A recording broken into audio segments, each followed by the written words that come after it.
വിധികർത്താക്കൾ മുക്തഖണ്ഡം പ്രശംസിച്ച Sarath sir എഴുന്നേറ്റ് നിന്ന് തൊഴുതുപോയ ഒരു വിസ്മയ പ്രകടനത്തിനാണ് രാഗവേദി സാക്ഷ്യം വഹിക്കാൻ ഒരുങ്ങുന്നത്.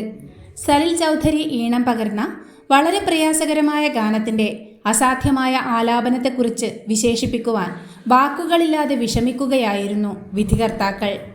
അവിശ്വസനീയതയും അമ്പരപ്പും ആവേശവും ഒക്കെ കൂടി തലയിൽ കൈവച്ചുകൊണ്ട് എൻ്റെ പൊന്നെ, ഒരു രക്ഷയുമില്ലാത്ത പ്രകടനം, വാക്കുകൾക്കും അതീതം എന്നാണ് MG വിലയിരുത്തിയത്.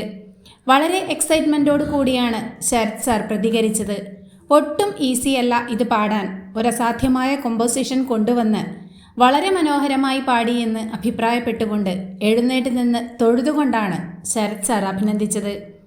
ഇങ്ങനെയൊക്കെ പാടുന്നത് ഭയങ്കര അത്ഭുതമാണെന്നായിരുന്നു മൃദുല മുരളിയും അഭിപ്രായപ്പെട്ടത്.